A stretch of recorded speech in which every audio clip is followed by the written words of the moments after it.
Okay, I've got Toni Miller on the podcast today. Thank you, Toni, for coming on. I appreciate it. I know you're super busy. We were just talking a second ago.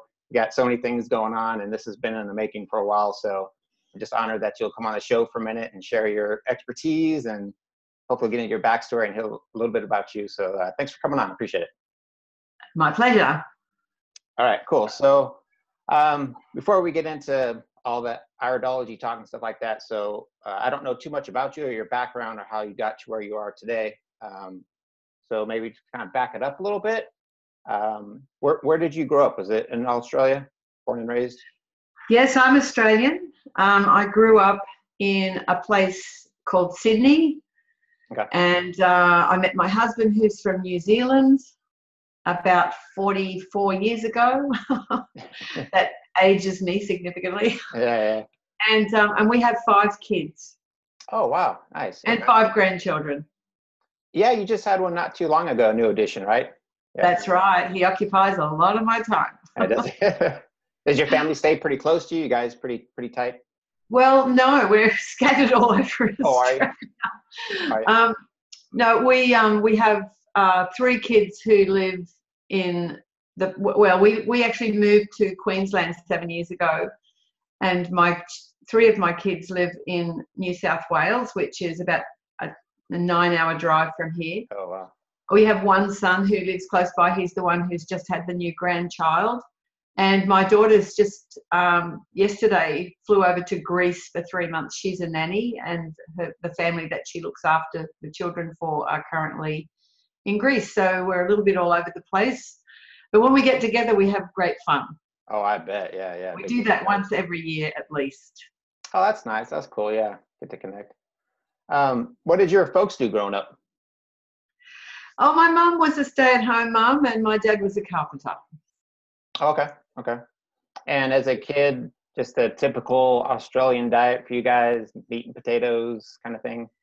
Yeah, home cooking. Yeah. I was a crazy sports person. I excelled at sport, and I ate whatever I wanted. It was just like home cooking. Yeah. Nothing flash. That we're talking a long, I'm kind of almost another generation away from where they are today. I'm a grandma, so I'm 70 years old. So back then everybody ate home cooking. That mum, we had a vegetable garden in the backyard. We had chooks. We had our own eggs, and we had a roast once a month. Yeah. It was a different lifestyle and a very different diet. Quite a healthy diet actually back then. Yeah, I hear that about a lot of people, a lot of gardens at home and a lot of fruits and vegetables and stuff, but they still, ate the meat and stuff like that too. But I think it was the era before. I think that in my childhood was when we were introduced to sliced bread. We didn't used to have that before. Right. It was a loaf of bread, you'd break it in half and eat out the middle and tell your mother some story about how cut it wasn't the full loaf. Yeah. What kind of sports were you into as a kid? Running, mostly running, jumping, swimming, all rounder. I played softball, basketball, anything that where I needed to move, I was in it. Oh, nice. Now, did you have any health challenges growing up? Any allergies, asthma, anything like that, or just fairly normal? No, I never did. I was a pretty healthy kid. I really was. I got asthma when I was pregnant with my first child, and that was the first time I'd ever had any problems. Yeah. So what was your introduction? How'd you get into health? What was your... Well, I had a girlfriend who studied iridology, and she looked in my eyes and told me that I had lung weakness. And I said, well, no, I don't. She said, yeah, you do. And I said, well, no, I don't. And I said, my dad had lung problems. He actually died from lung cancer. And interestingly, my lung that shows weakness is on my right side. So the right eye does represent your father's side of the family. So that was interesting. And it was my first, I think, when I started learning about right eye, left eye calibration, I straight away recalled, said to me about lung weakness and the fact that it was my father who had that, and it was in my right eye. And I thought, you know, things have a ring of truth. Right. But she was saying to me that I had this lung weakness and that it would probably go to my children. I thought, nice, thank you for pointing the bone. Yeah. But anyway, so I had, when I had my third child, a little boy, he had asthma. So my first daughter had asthma. Then my third child, who was a son, he had asthma. And when he was 3, he had a complication where he had a collapsed lung. And that was just the worst time of our life, because he ended up in hospital and they told us twice in a couple of days that he might not, you know, be there in the morning. So that was pretty horrific. And he lost a third of his body weight from Friday till Monday. And during that time, we were frantic. We just didn't know what to do. And somebody that my husband knew suggested that we would use herbal medicine. So we did. And to our delight, he made a full recovery. So we just feel that herbal medicine saved his life. Right. That was how we felt then. The big thing is that he has not had asthma from then till now. That's unheard of. So in mainstream medicine, you have asthma, you're branded an asthmatic for the rest of your life. I haven't had asthma for 30 years or longer now, 40 years probably. Yeah, so it's pretty amazing. That was our introduction to herbal medicine. We started studying when he was little because we wanted to understand how did this happen. Now, did you change his diet too at the same time, or? Oh yeah. We became we were vegetarians for 3 years, and we all, I mean, you know, we had a healthy diet anyway before that, but we just took out all the mucus forming foods, and we focused on greens, and you know, just building him up, and at the same time we all benefited, of course, because, well, I don't see too many people my age who look like I do. Yeah. So I think, you know, you are what you eat. Oh yeah. And people deny that. You know, they drink their Coke and they eat their white bread and their, you know, their sugary diet. Yeah. And then they wonder why they get sick. I mean, it's not rocket science. Yeah.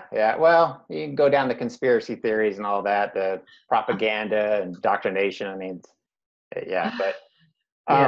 So you said you had a girlfriend who introduced you to iridology. So you just kind of accepted that right away, or were you like looking in my eyes? No. Come on. No. That was a passing thing. It was because of what happened to my son that I thought, gee, you know, I remember her telling me that I would have lung weakness and that my kids could have it. So I sought out somebody, the person who taught her. And I was very privileged because I didn't go to school initially.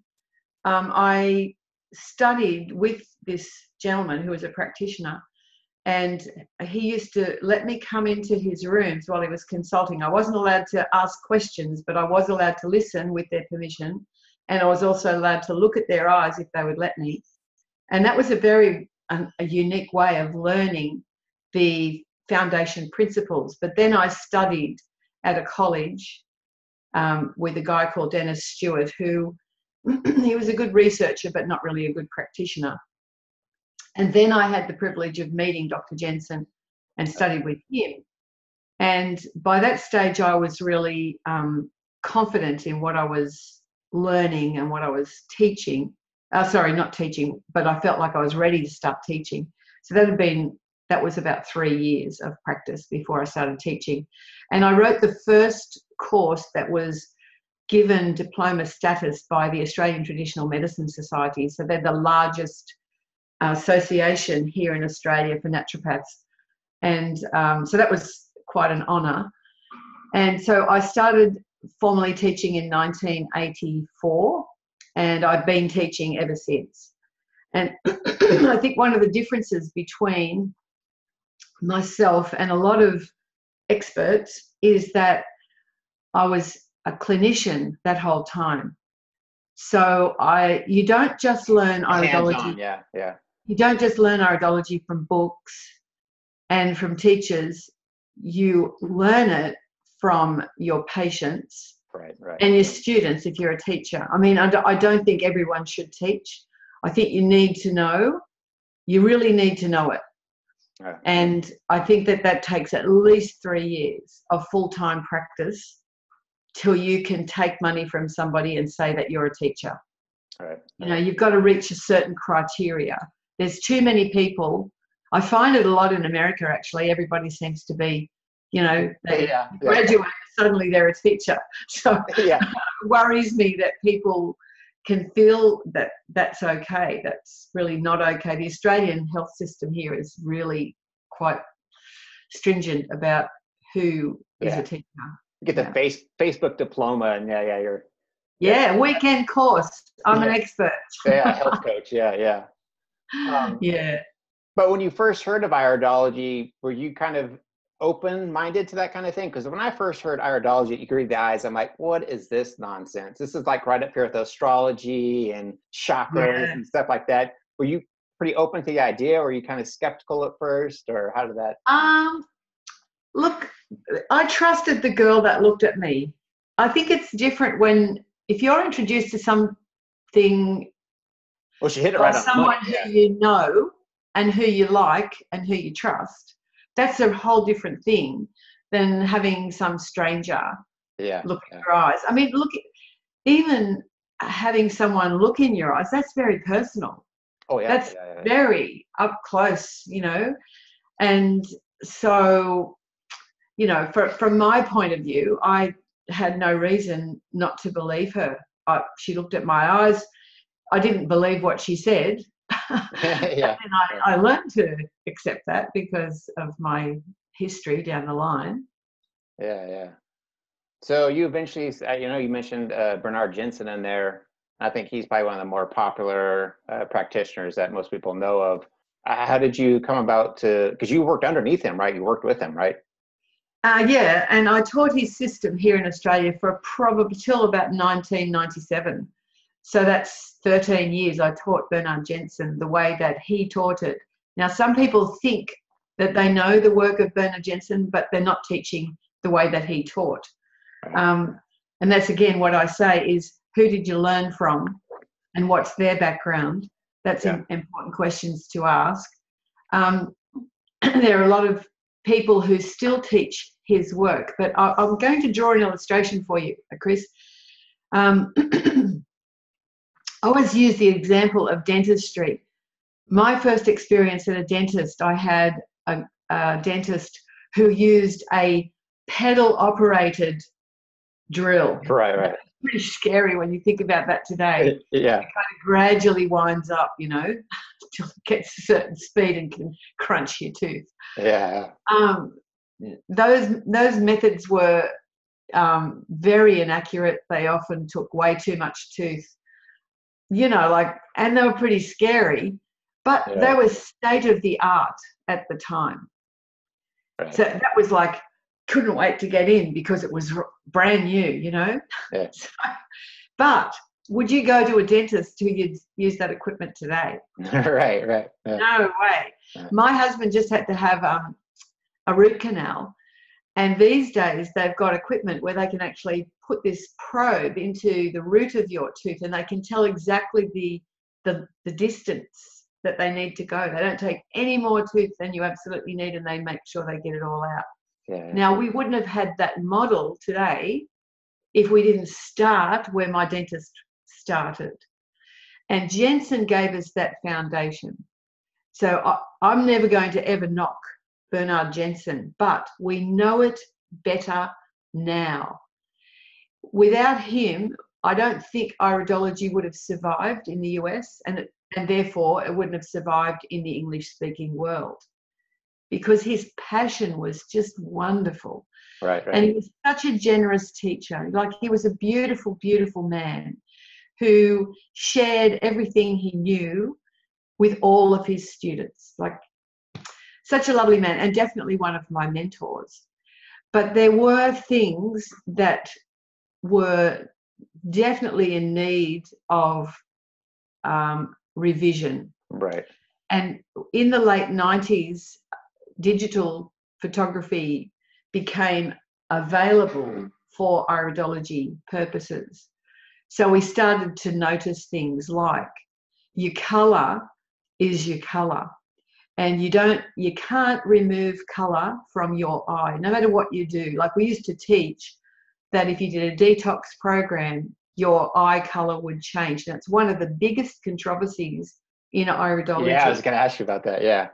Yeah, and yet there's no proof that that can happen. And I know there's very famous people with very high profiles on the internet who make such claims, but they're using photo samples, like printed photos.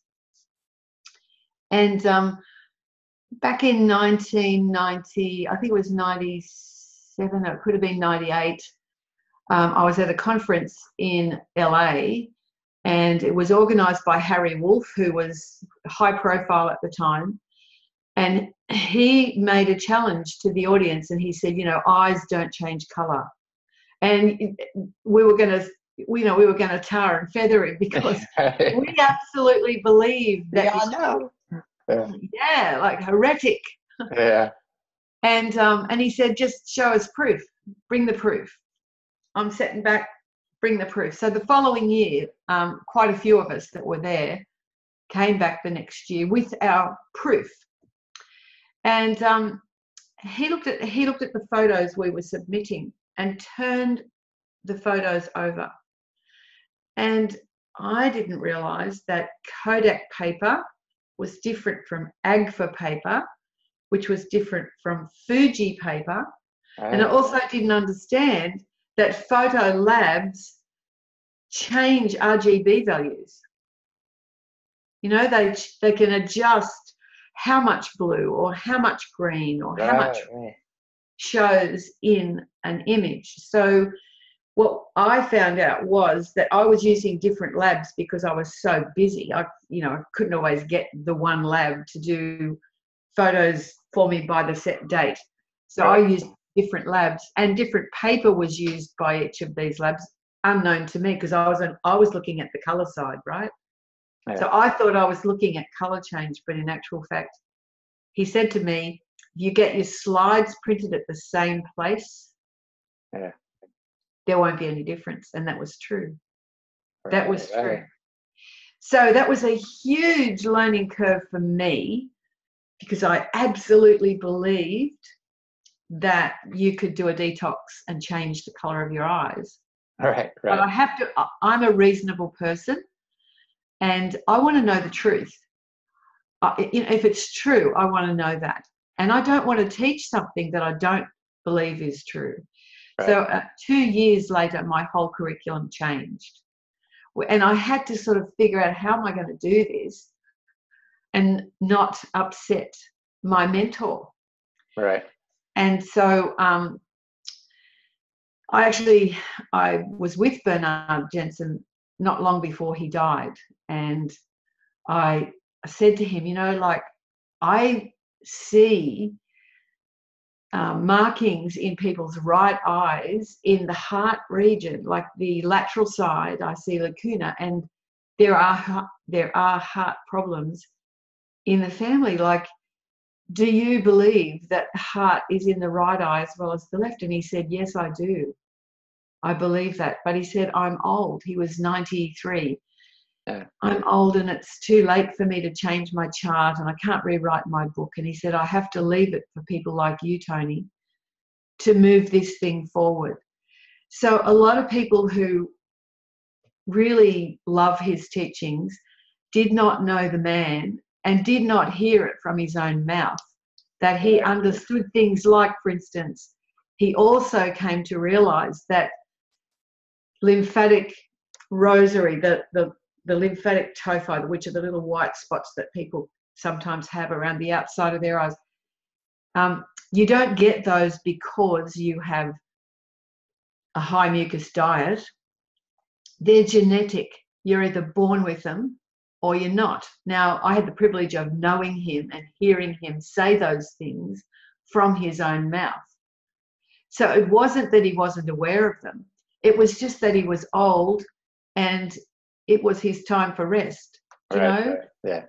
So beautiful man, loved the man, and thank him very much for so much that he did teach that forms that foundation. Right. But we do have to move forward as the automotive industry have done. Like, we don't drive T-model Fords anymore. And when I was a kid, you just needed a spark plug gauge and a screwdriver to tune a car. But these days it's all done by computer. Yeah. And more accurately so. You know, we have better fuel economy now than we had even 30 years ago. So, you know, we have to move forward and allow transformation to occur. Yeah. And keep up with what I say, keep up with currency. Right. What is the latest research and how was that research done and is it validated?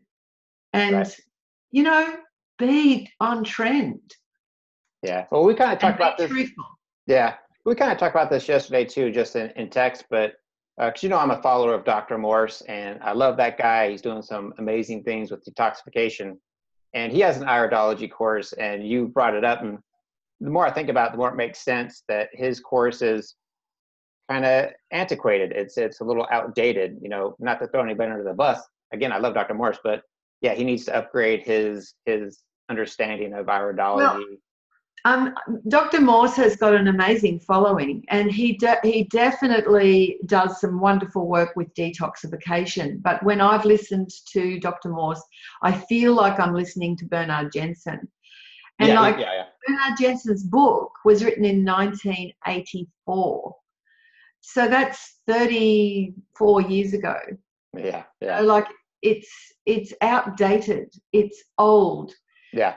If you were in medicine, you would not use a book that was written 34 years ago because you've got to keep with currency. Right. And you know, it is unfortunate that we can be so in love with either an idea or a person that emotion and devotion actually block us from seeing reality. Right. The blinders go on. Yeah. Because we want to defend that person who we love. And I understand that. He's a lovely man. Yeah. And I would never say bad things about him. But his course material is old school. It is, yeah. I love upgrade. And you know, and you can't help that. And he's old. So it's hard for you to change when you're old. And it's also hard to change when you're an icon. Yeah. Because you don't want to look wrong. So that can also hold a teacher back from moving forward with that makes sense. That makes sense. Well, he's so busy working with clients and stuff too, and there's so many avenues to this whole health paradigm of detoxification and healing, and it would take forever to try and explore each avenue. So he just doesn't have the capacity, the bandwidth to upgrade his iridology course. He's just teaching the basics, the fundamentals. I think that's okay, but if you really want to, like I said, get the current latest information science, that's why I love what you're offering with your school and your courses, so people get the latest information. Well, I talk about iridology in layers. So you might have started with Dr. Morse and you've got your first layer, but you've got to keep adding the layers. You know, you really do. Right. If you find you've got some faults in the foundation, where is the best place to fix it? With the next layer. So I actually, most of my students are postgrads, you know, most of them have studied somewhere else. So our introductory course is called Essentials because we just tweak those things that need upgrading. Right. And then we're all on the same page, and then we can move forward and really add the chunky layers that include constitutional aspects, that include, you know, the reality and the meaning of pigmentation. I mean, that's the pigments themselves are an amazing part to explore. And pigments, of course, we get more pigments as we age, and that's something is a reverse of what I taught when I was teaching Jensen's system, that, you know, they were there and they were toxic and we had to get rid of them. Well, I talk about them being jewels. I mean, I like jewels, you can see. And jewels is a very friendly way of describing these freckle-like pigments that come in a person's eye. And people feel okay when you tell them they've got jewels in their eyes, whereas they feel a bit icky about themselves if you tell them that they've got toxic a drug deposit. Yeah. Drug deposits, yeah. Especially if you've never taken any drugs and you've got these deposits. How do I explain that? Right. So it's kind of like age spots I have actually got photo proof that we can get more pigments as we age. You know, I've got photos taken 15 years apart where there's virtually no pigments, and now we've got a lot of pigments. So it's not like we're supposing or thinking that these things happen. We have photographic proof, and that's the benefit of having a good quality camera and recording your findings. I mean, I've been seeing patients now since 1981, and I've got photos that go all the way back there. So that's a fairly good cache of material. My class, my physical iridology class has over 1,200 photographic samples in it. Wow. So my students get to see 1,200 plus eyes in that course material, which is 68 modules. I mean, that's the most comprehensive English iridology course in the world. Wow. Going back to the eye color change thing, is it fair to say that the actual color of the eye doesn't change? It's just the things that are layered on top. Once you start to remove the obstructions and cleanse, those will go away and you'll see the color underneath, right? Is that fair to say? That's why you think nothing goes away. Nothing goes away. What you have, it's like I use the illustration in my book of a tapestry. So if you will bear with me, my mother did tapestry. That was her hobby.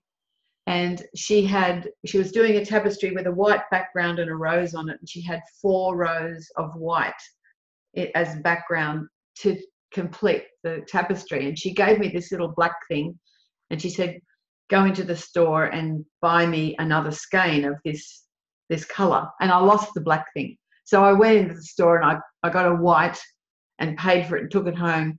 And she was on her, like it was a half a row, and she got that half row finished before she was ready to go the next row. And she said to me, you lost the black thing, didn't you? And I said, yeah. How can you tell? It's white is white. And she said, no, white is not white. There's lots of whites. And that's why you need the black thing. And I said, well, surely you can unpick it. And she said, no, you don't unpick tapestry, because the tension changes the warped and the weft, which is the fabric that they're doing the tapestry on. Once you've put your tension in there, if you try and pull that out, it changes the tension and you'll see a difference in structure of the fabric. Right. So what are we going to have, the color or the structure? And I thought, that's a great illustration to use in iridology. So when we gain anything in our eye, it's there forever. So going back to my mother's illustration, when you get a tapestry, it's in a box and there's a picture on the box and it says, this is what the tapestry is like if you follow the color recommendations in the directions. And in life, there are things that are good for us to do to maintain health and vitality.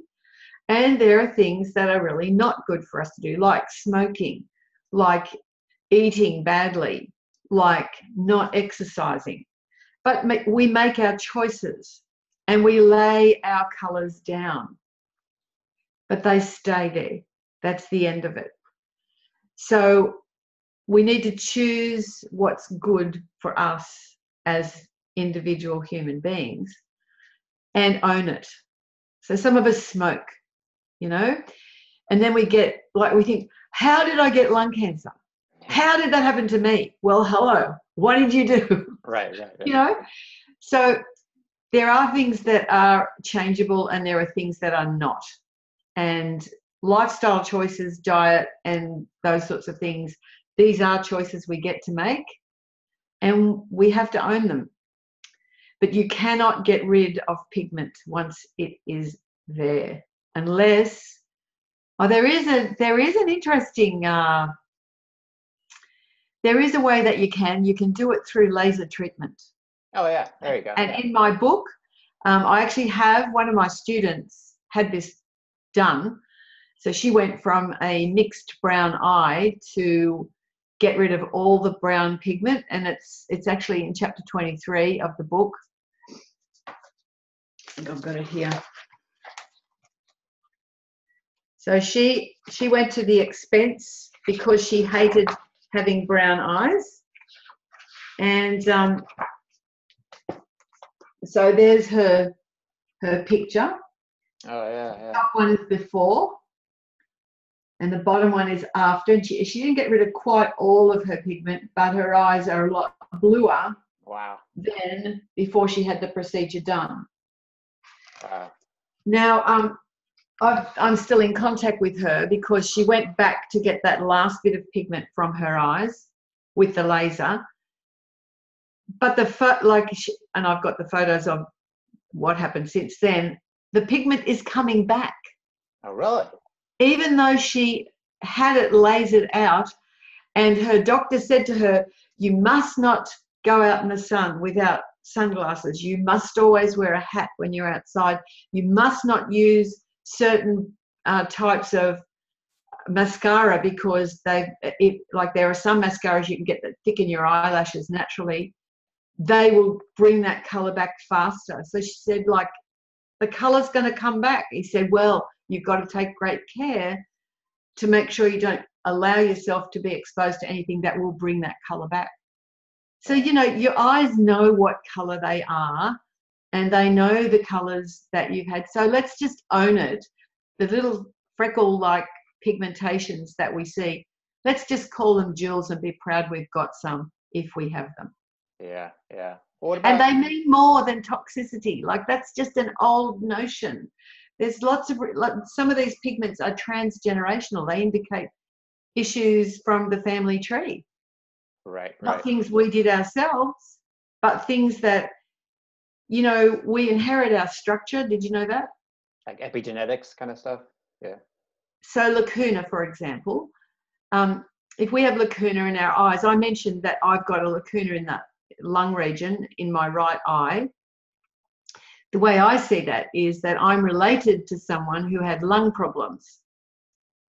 Do I have lung problems? Well, I don't really now. I had asthma for a few years, but I learned how to manage that using herbs and avoiding the things that I know are my triggers.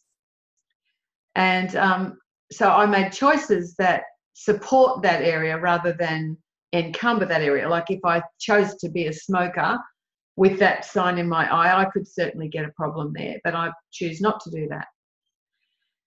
Now, sometimes instead of getting a lacuna in an area where a parent has had a problem, we get a pigment. Right. Yep. So the pigment can be personal or it can be transgenerational.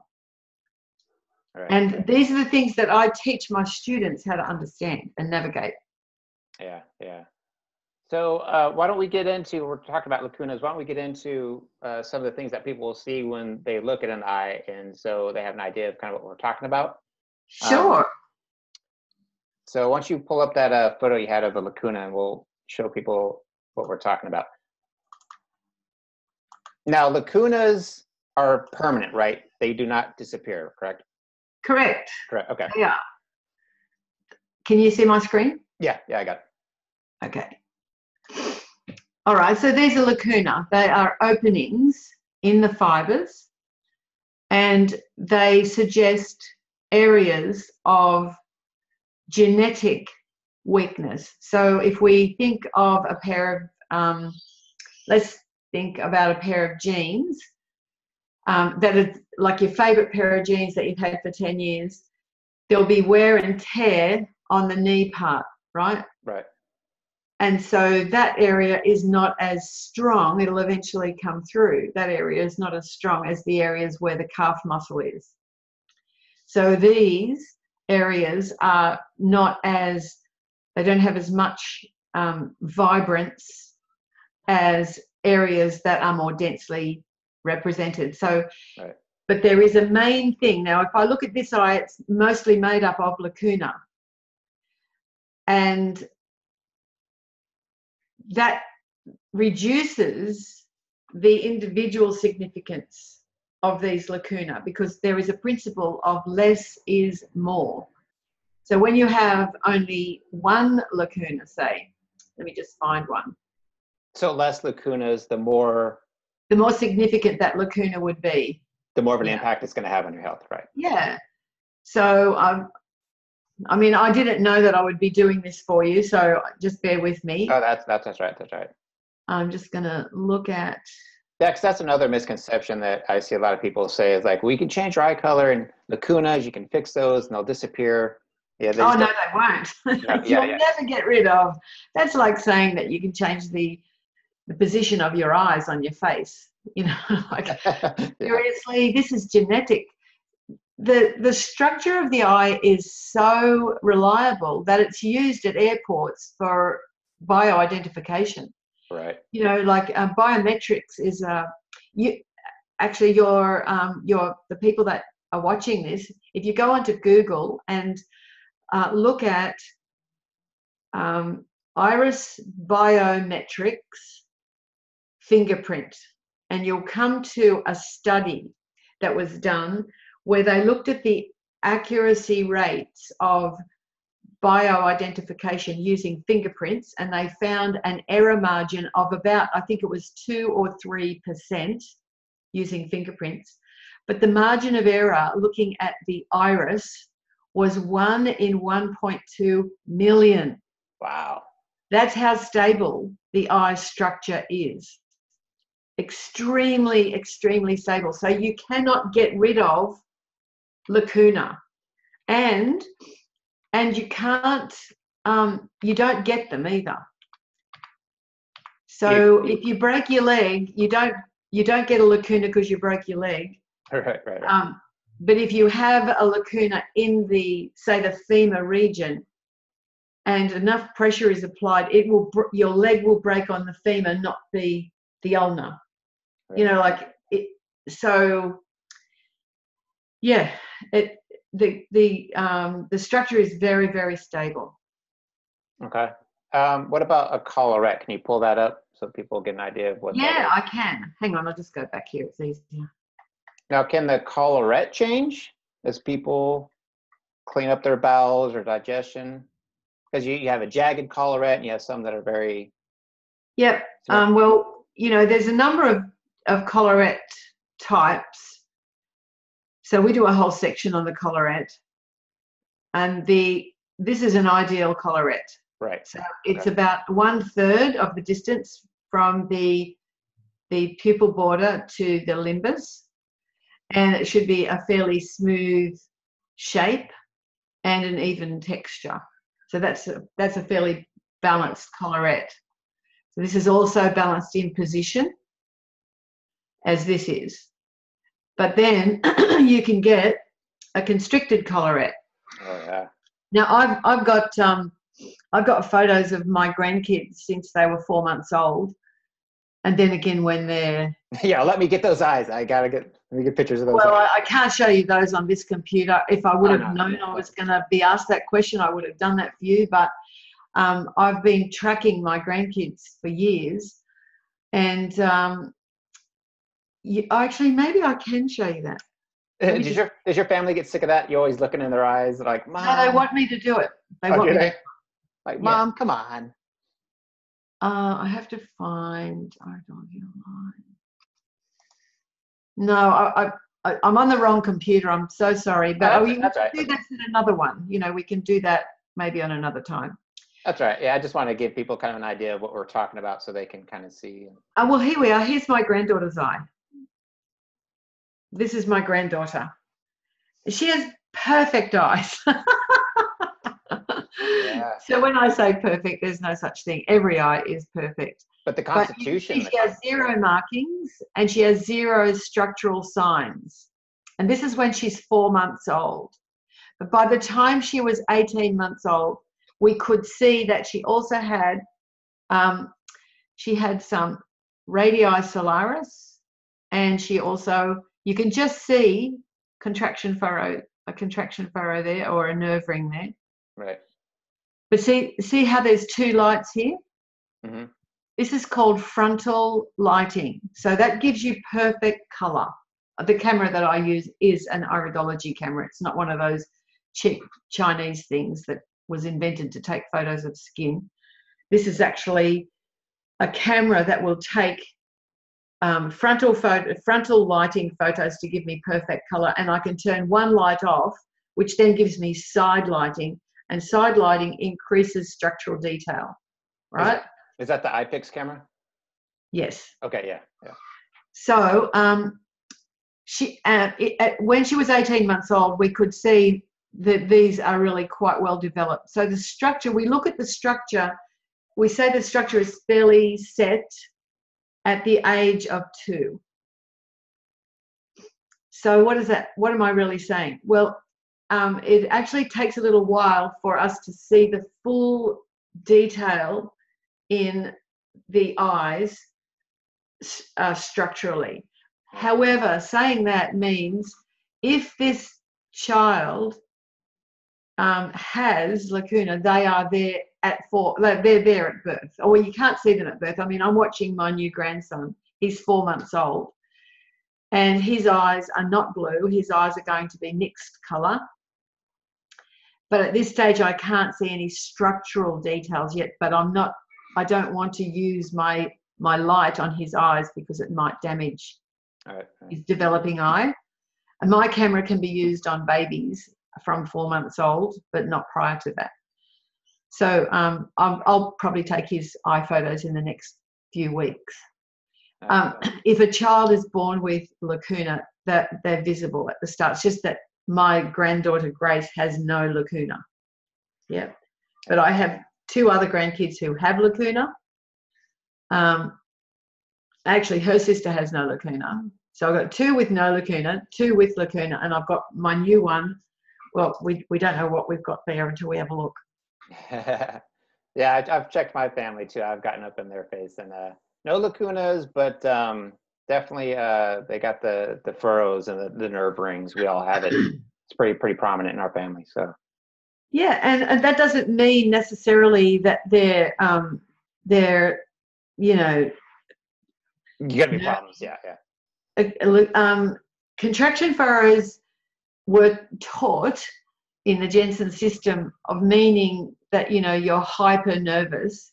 That is not entirely the whole story, because if you've got contraction furrows and radii solaris, so let me just see if I've got some photos of radii solaris.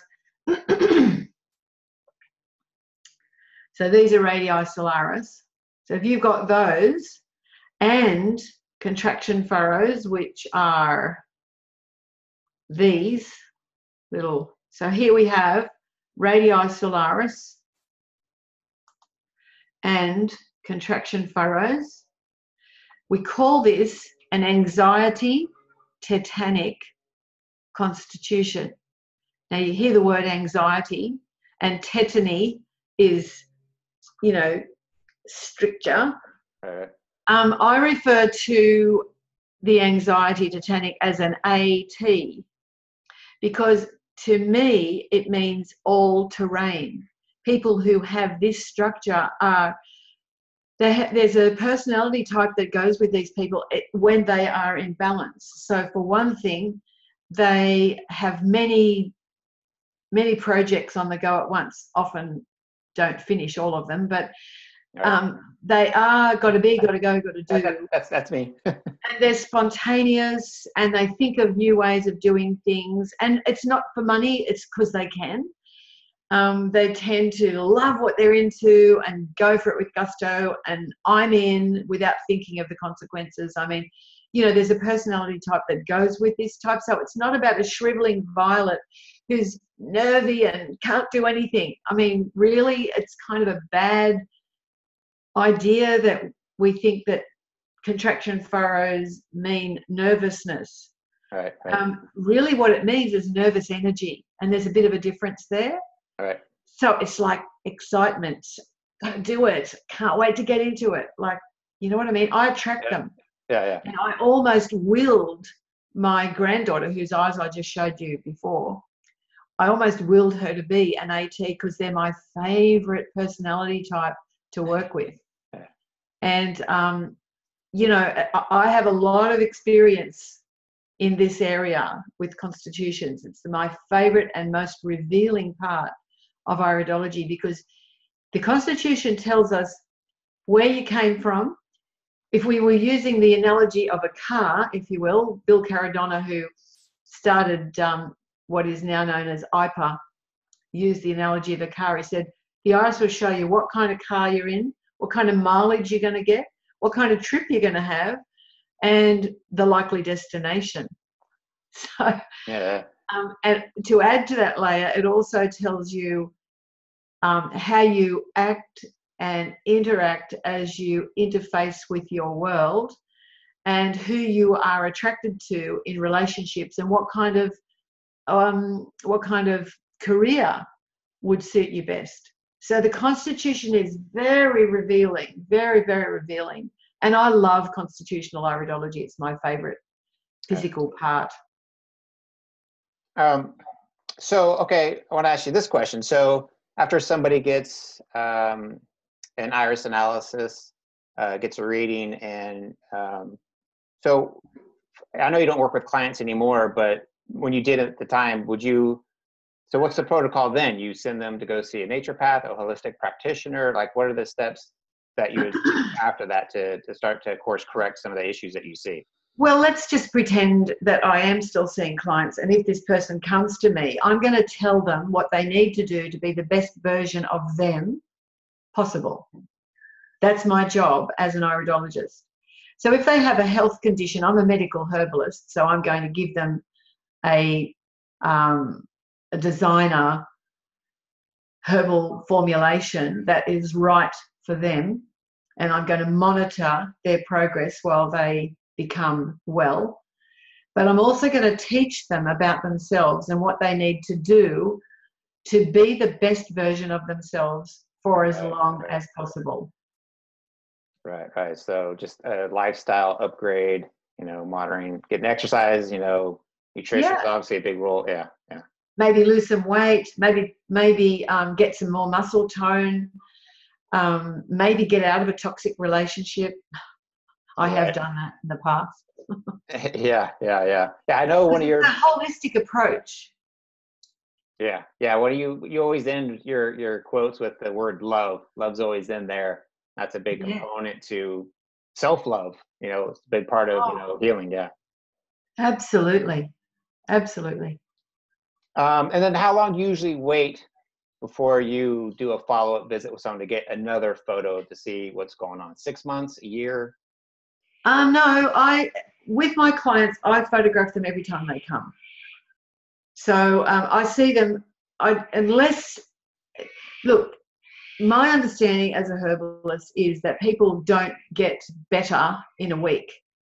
So I'm not going to see them in a week's time. My medicines come in a 500 ml bottle, and they're going to be taking 100 mils a week. So that bottle is going to last them 5 weeks, and I'll get them to come back in 5 weeks, unless it's something where I feel like I need to monitor them a little bit more closely. I might see them in 2 weeks, but generally it's 5 weeks between visits, because I don't like over-servicing.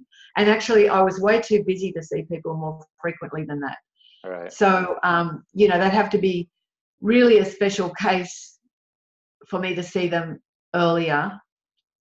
than 5 weeks. But I always took photos every time they came, and I always compared today's photos with the very first photos that I ever took. And I've got a computer screen where they can see their own eyes on the screen, and we do side-by-side comparison, right eye, left eye, left eye. What I'm looking for really is changes in the sclera, which the sclera does change. Which is the white part, yeah, somebody has a big night out on alcohol, the sclera can be yellow, slightly yellow, not jaundice yellow, but slightly yellow. Right. I used to see some competition bodybuilders, and I would know if they were taking steroids because their sclera would go yellow. And I would also know that they've been on them because they'd come in wearing sunglasses thinking that I couldn't. Yeah. Can we slide or they wouldn't turn up for their appointment. So I'm looking at the sclera for changes in the sclera, and I'm also looking at pupil tonus because, you know, your pupils can indicate whether you're dominant in either the sympathetic or parasympathetic systems. And so that's important as well. But see, my patients, my husband's just outside watering the garden. My patients are not looking for change because I don't create that expectation. I say to them, this is great, we've got no changes. Right. No new pigments. They're going, yes. Yeah. You know, like it's all in the verbiage, really. What expectations are you creating for your patients? If you're telling them that we're going to be looking to see if your eyes change, honestly, you're going to have a lot of broken hearts. I've had students in my classrooms crying because they've said, I've almost detoxed myself to death and nothing has changed. Yeah.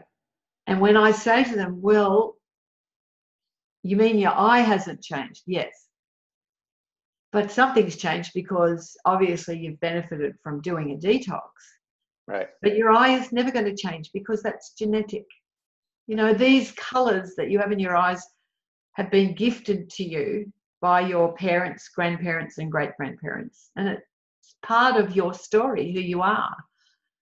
Oh, right. Okay. And then they feel okay about themselves. But they've been to practitioners who've told them that they're toxic, you know, they're dirty. We had one very famous iridologist here in Australia who used to tell people that they were a pile of garbage.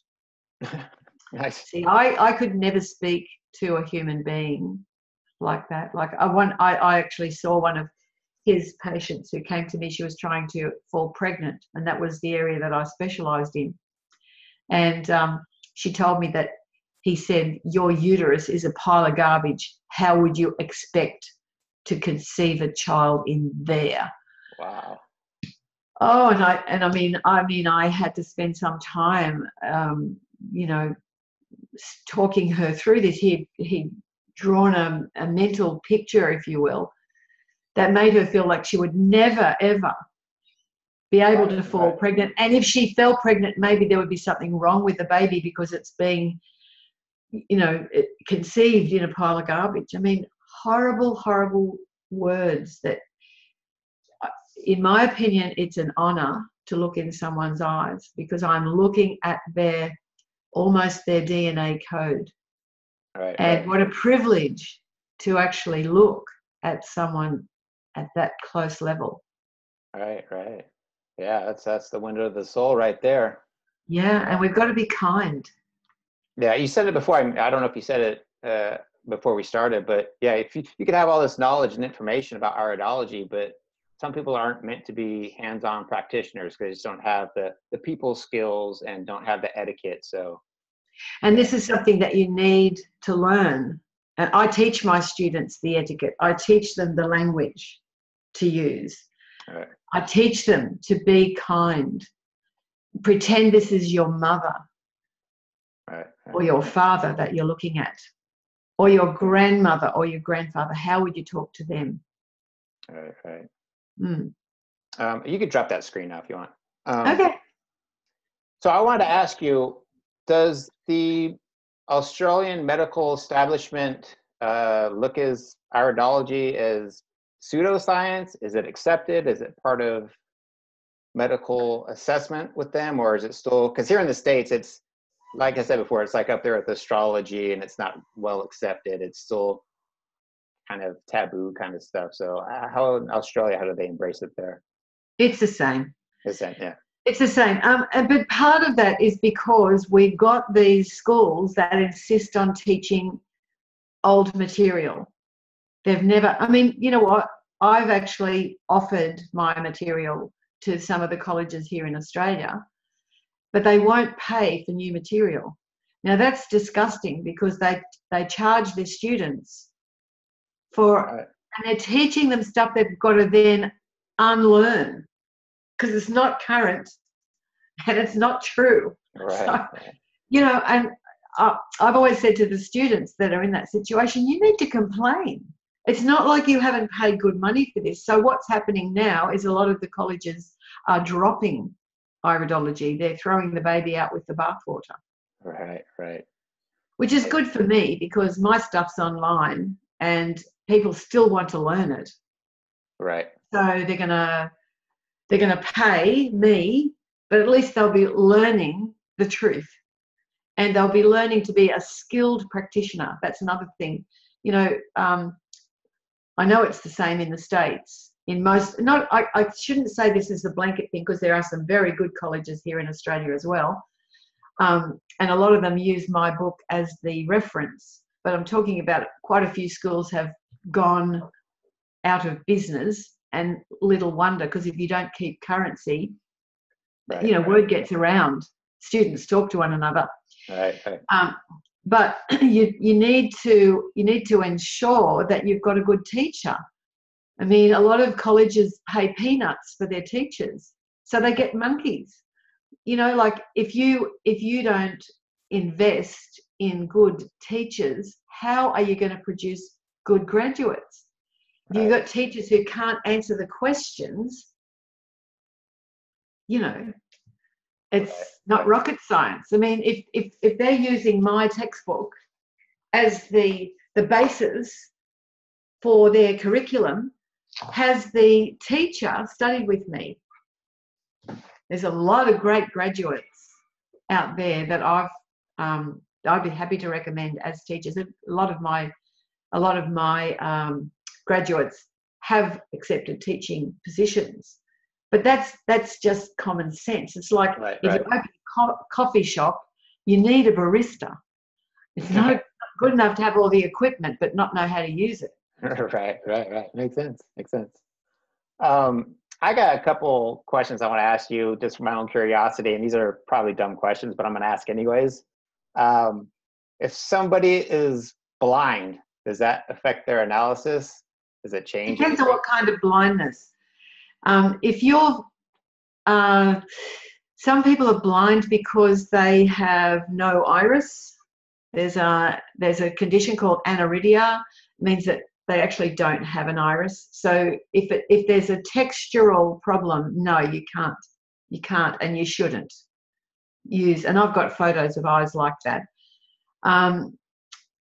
But if the eye structure itself is not faulty, then of course you can still do a reading. But the problem is strabismus. So in a lot of instances, like I've got a couple of my patients are blind because they are albino, I think you call that. Mm-hmm. But they have strabismus. So the iris is constantly doing that. So it's very hard to get an accurate photo. And they're very, very, very light sensitive. So you can't do it with a torch either because it's blinding. I mean, I'm saying blinding, but it's, you know, it's that stress of light being shone into your eyes that makes it hard for them to let you look. Right. But I mean, if a person is simply genetically blind and the iris is still intact, of course you can read that. Right. Okay, now here's another silly question. Okay, say somebody lost an eye And we know the body's bilateral, right? So you got the left side and the right side, and they're reflected in each eye. If someone lost an eye, would the other eye eventually pick up what you would see in the other eye? Is that possible or no? No, The body doesn't no. crisscross like that, right? Okay, yeah. Well, left is left and right is right.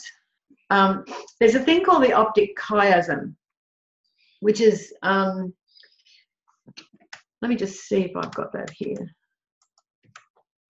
I'm just going to go back to the beginning of this course. Now, is that the optic nerve that you're talking about? Because I know what you're talking about. No, it's completely different. It's the optic chiasm. Here it is here. Let me just do this. Share screen. Oh, yeah. So this here is the optic chiasm. So what it means is that 80% of the information from the left side of the body goes into the left eye. But notice how there is a little branch off into the right eye. So some of the information from the left side of the body goes to the right side, the right eye. Right. So we have this thing called the 80-20 rule. So 80% of things in your left eye are on the left side of the body and from your mother's side of the family. Okay. But there will be some exceptions where it'll go into the other eye, right. The right eye. And now this is most frequently seen from the knees and below and the elbows to the hands. The extremities, outer extremities, okay, yeah. Yeah, that 20%. But, you know, so for instance, occasionally you will see somebody who has a sign in their left lung, but the lung issues were not on the mother's side, they were on the father's side. So there's no dogmatic rule that left equals left and right equals right. Most of what's in the left eye comes from the mother's side, and most of what's in the right eye comes from the father's side and is on the right side of your body. Yeah. Gotcha. Yeah. Okay. Silly questions I come up with. I don't know. They're not silly questions. They're great questions. Chris, you've done amazing. Now, what about, I interviewed somebody who does iridology for pets, for animals. Are you familiar with that? Is that something that you... Not something that I do. No. Totally different anatomy. It's amazing to me that they use charts that are just like human charts, and there's nothing like the human anatomy in a four-legged animal. Right. So I leave that to people. Equine iridology I'm familiar with, not as a practitioner, but I'm aware that it's out there, and I've seen a chart done for dogs and one for cats, and you know, I choose to just focus on human iridology. Yeah. Right. Okay, we're getting close to wrapping this up. I don't want to take up too much of your time. So do you have an actual physical school? Is all your stuff just online? I have a physical school online. There you go, yeah. So I have real students. I have real classes.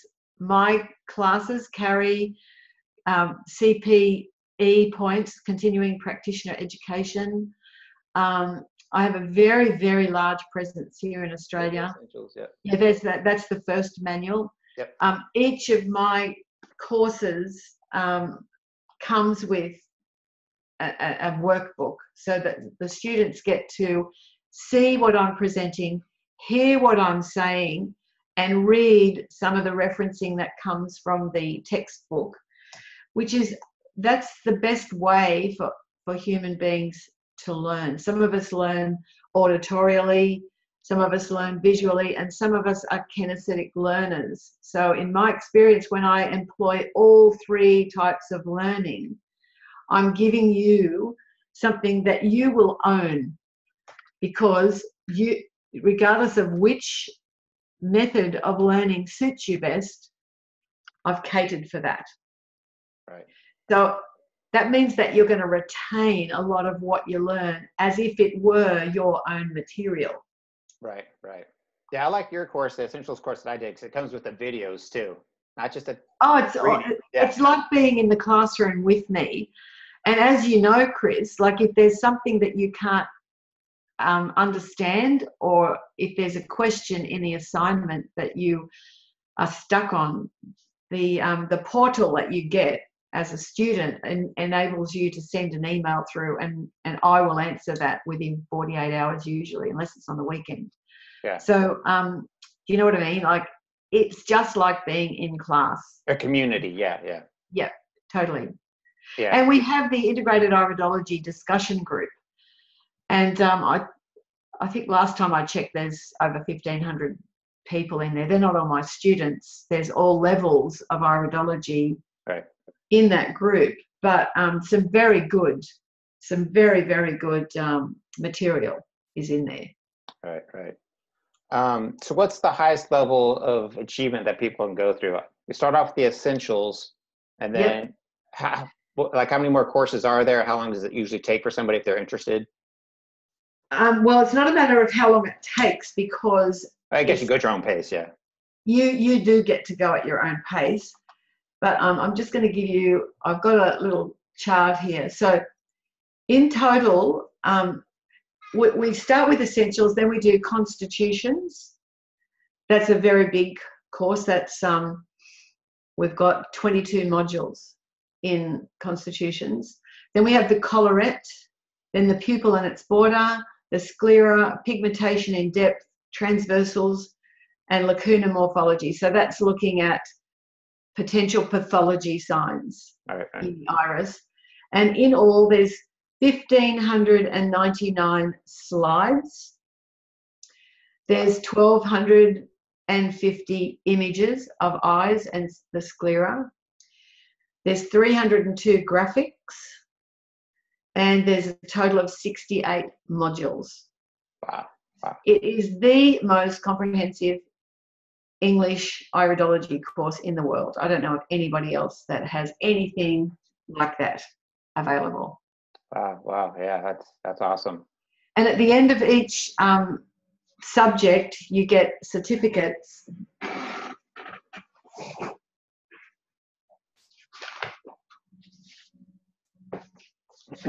So, for example, that's a certificate for the sclera.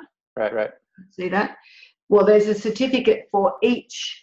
You got one for essentials? I did, yeah.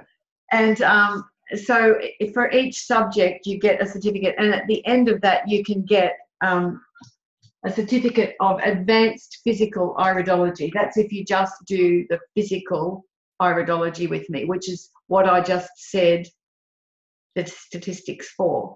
Now, following that, that's called essentials, and then iris 1. That's all physical iridology. Then we have emotional elements of the physical signs. So in there, we look at the emotional precursors that can flip you from a disposition into an active pathology. So that's a big section. And then we do personality from the iris, and then that's based on the Rayed system. And then we do the significance of birth order. And honestly, that is, I could not consult without using birth order, because it is so important to understand the impact that being the firstborn son, for example, without a relationship with his father, the impact that that would have on you and the rest of your life. So that's involved in emotional iridology. And then after that, we do practical application. And in this, we do differential diagnosis using physiography. So what that is looking at things like lines on your face, shape of your eyebrows, lines and markings on your hands, your fingernails, tongue diagnosis, all that sort of stuff. So, for example, if you came to visit me as a patient first time, and maybe you've got sinus, and I notice that you have a crease in your earlobe, and you have a floppy left eyelid, and some broken capillaries on your cheeks, or other signs associated with cardiovascular problems. Right. So you're there to be treated for a non-life-threatening condition. And then when I look at your eyes, you have cardiovascular indicators in your eyes, and you've got these physical signs on your body that say to me, the disposition in your eyes has been activated and is now being expressed by your body signs. Right, right. Do you get that? Yeah. So we teach physiography, and then we teach a really comprehensive unit on remedy selections based on integrated iridology. So as medical herbalists, we're going to be looking at what herbs you would use to bring balance back to all the body systems or specific conditions. We also use, you know, a range of herbs and vitamins, lifestyle choices, all those sorts of things, recipes. So it's now if you did Iris Essentials, then Iris 1, then Iris 2, then Iris 3, you could then get a diploma of integrated iridology, and you could then call yourself an integrated iridologist. So when I say I'm an integrated iridologist, I have a lot of pride in saying that, because it really means something. It means that you know all of that. Yeah, I love it. That's awesome. So, all right, 2 last questions. I'll let you get out of here. What do you see for the future of iridology? Have we just scratched the surface of it? Is there still more to explore? Or do you feel like we're getting pretty close to what it's going to offer us? What do you think the future holds for? And where would you like to see it go? I love iridology more today than I loved it when I first found out about it. All right, that's awesome. I am a serving board member of the International Iridology Practitioners Association, which is IPA, IIPA. Now, if you really want to support the future of iridology, we have a lot of naysayers out there. Number 1, bring yourself up to speed with currency. You need to know the truth. You've got to allow yourself at least to be exposed to some different viewpoints if you're stuck in the Jensen system, because truly there's so much more available. People say to me, if eyes don't change, what's the point? Eyes tell you who you are, where you came from, where you're going, what kind of trip you're going to have, who you're attracted to in relationships, and how you act and interface with your world. It tells you about sympathetic or parasympathetic dominance, and most importantly, it tells you what you need to do to be the best version of you possible. That's the value of integrated iridology. So get yourself up to speed. Number 2, join and support the one association in the world who has no pecuniary interests. So we are a non-profit organization, which is the reason I am on the board, because I believe and I know that IPA has the will to keep iridology alive. But we rely on memberships and webinar fees to actually keep us running. Right. We have only one paid person, and she's the girl that does all the admin for us. So we've got an office, a presence.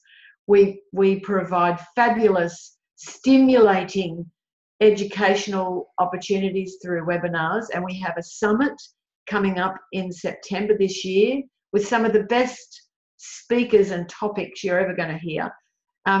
IPA is very popular with the leading lights in iridology across the world, and we volunteer our information. So we don't accept payments for the things we do for them. Right. So if you wanted to join IPA, if you go onto the Integrated Iridology discussion group and look in the documents section, you'll find an application form, and you don't need to be an advanced iridologist to join. You can be an associate member or a student member. You get discounts on your webinars and on your attendance to our summit. And next year, we're having an international conference here in Australia. Oh. Yeah, right on. But you know what? I think that iridology has a future as long as you support it. It will fade away because mainstream medicine don't want you to have control over your health. They are in the business of treating sick people. And the sicker you can be, the earlier that you can be, the sickest you can be, the better for them, because you'll need their pharmaceutical products to stay alive. Right. When we get the power, take our power back to be our own doctors, to diagnose our own problems, take the herbs that the Mother Nature provides us. We don't need medical. Iridology tells you what you need to do. Right. And you might not need herbs. It might just be dietary adjustment. Right. You know, like how many times have I stopped children having grommets by telling their mothers to take them off cow's milk and white flour? Right. Enough. No medication. It was enough. Yeah. One last question. Let's get out of here. What would be, I don't know, your top 3 tips for living a healthy, happy life? Do what you love. The opening words in my book are, make your passion your profession and you never work a day in your life. Yes. So number 1, do what you love. Number 2, be with the one you love. And number 3, nurture yourself and those around you. I love it. It's great advice. If people want to connect with you, Toni, what's the best way? And if they want to I'm on Facebook. I'm also available on the discussion group, or you can email me at info@iridologyonline.com. Okay, and that's the best way to get the information for the school too? Yeah. Okay. Absolutely. There is an Integrated Iridology Facebook page as well. I'm about to launch a brand new website, so that should be up in about 4 weeks. Oh, nice. And so iridologyonline.com is my current website, and it'll have the same name, but it's going to have a new face in just a few weeks. We're just tidying up a few little things. But look, you know what? I love this topic, and I love talking to people who love it. And at whatever level you are now, just know that you can keep on learning. I've been doing this now since 1981, and what I'm aware of is how much more there is for me to learn, if I can say it like that. Yeah. Well, that's cool. You're still excited about it and still passionate about it. That's awesome. So. And can I just say, Chris, thank you so much for reaching out. I mean, you are a real dynamo, and you don't realise the trouble that Chris went to. It took a while. Yeah, it took a while. What I love about him is that he just never gave up. He was like a dog with a bone. He kept asking and asking and reminding me. And it wasn't that I didn't want to talk to you. It was just, I was so crazy busy when you first contacted me. But thank you for persevering. Yeah, I get that a lot. Yeah, I don't want to be too pushy, but there's a fine line. But you can't take no for an answer. If you're passionate about something, like you just said, you have to keep going for it. Keep going for it. And you know, and the fortune is in the follow up. You've got to keep going till you get what you've asked for. Right. It's important. All right. Well, cool. Well, thank you so much for coming on, Toni. I appreciate it. I appreciate all the work that you're doing, all the education, all the inspiration that you're doing, and just continued success. And thank you for coming on the show. And thank you so much for having me, Chris. It was an absolute pleasure. Okay, cool. I'll be in touch. Okay, bye. Okay, bye.